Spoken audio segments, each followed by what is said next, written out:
বিশ্বকাপের আগে দুই প্রস্তুতি ম্যাচে পানামা ও মিশরের বিপক্ষে খেলতে পারেননি নেইমার। ছিলেন না মরক্কোর বিপক্ষে বিশ্বকাপে নিজেদের প্রথম ম্যাচেও।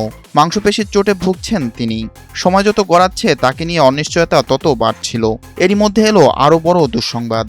গ্রুপ পর্বের বাকি দুই ম্যাচেও তারকাই ফরোয়ার্ডকে পাওয়ার আশা কার্যত ছেড়ে দিয়েছে ব্রাজিলিয়ান ফুটবল কনফেডারেশন। এই সপ্তাহেই অনুশীলনে ফেরার কথা ছিল নেইমার জুনিয়রের। বিশ্বকাপের প্রথম ম্যাচে নামার আগে ব্রাজিল কোচ কার্লো অ্যানচেলোত্তি সেই প্রত্যাশার কথা জানিয়েছিলেন। মরক্কোর সঙ্গে সেই লড়াই এক সমতায় শেষ করার পর নেইমারের প্রয়োজনীয়তা আরও ভালোভাবে টের পাচ্ছিলেন অনেকে। তবে বিভিন্ন গণমাধ্যমের খবরে বলা হচ্ছে, নকআউট পর্বের আগে তারকা এই ফরোয়ার্ডকে মাঠে ফেরানোর ঝুঁকি নিতে চাইছে না দলের মেডিকেল বিভাগ। হাইতির বিপক্ষে দ্বিতীয় ম্যাচের আগে দলে ফেরার সম্ভাবনা এখন প্রায় নেই বললেই চলে। এমনকি গ্রুপ পর্বের শেষ ম্যাচে স্কটল্যান্ডের বিপক্ষেও তার খেলা অনিশ্চিত। পরিস্থিতির উন্নতি হলে কেবল ওই ম্যাচে মাঠে নামার সুযোগ তৈরি হতে পারে।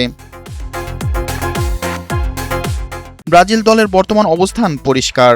চোট যেন আবার না বাড়ে, সেটি সবচেয়ে গুরুত্বপূর্ণ এখন দলের কাছে। সে কারণে অপ্রয়োজনীয় কোনো ঝুঁকি নিতে রাজি নয় তারা। প্রয়োজন হলে কেবল নকআউট পর্বে তাকে মাঠে নামানোর চিন্তা করা যাবে। গত সপ্তাহের মতো সোমবারও নতুন করে স্ক্যানার করা হয়েছে নেইমারের। পরীক্ষার ফল ইতিবাচক হলেও এখনও পরবর্তী ধাপে যাওয়ার মতো নয়। তিনি এখনও চিকিৎসক দলের তত্ত্বাবধানে রয়েছেন এবং জিমে পুনর্বাসন কার্যক্রম চালিয়ে যাচ্ছেন। মাঠে শারীরিক ফিটনেস ফিরে পাওয়া এবং বল নিয়ে অনুশীলনে ফেরার ধাপগুলো এখনও বাকি। জাতীয় দলের চিকিৎসক বদ্রিগো লাসমার যে 3 সপ্তাহের পুনর্বাসন সময়সীমা বেঁধে দিয়েছিলেন সেটি শেষ হচ্ছে আগামীকাল। তবে তাতেও হাইতির বিপক্ষে ম্যাচে খেলার মতো অবস্থায় পৌঁছাতে পারবেন না নেইমার।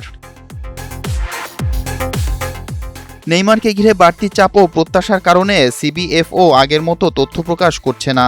তার শারীরিক অবস্থায় উল্লেখযোগ্য উন্নতি না হওয়া পর্যন্ত কোনো আনুষ্ঠানিক আপডেট দেওয়া হবে না বলে জানা গিয়েছে। এ নিয়ে দলের অভ্যন্তরেও কিছু সমালোচনা তৈরি হয়েছে।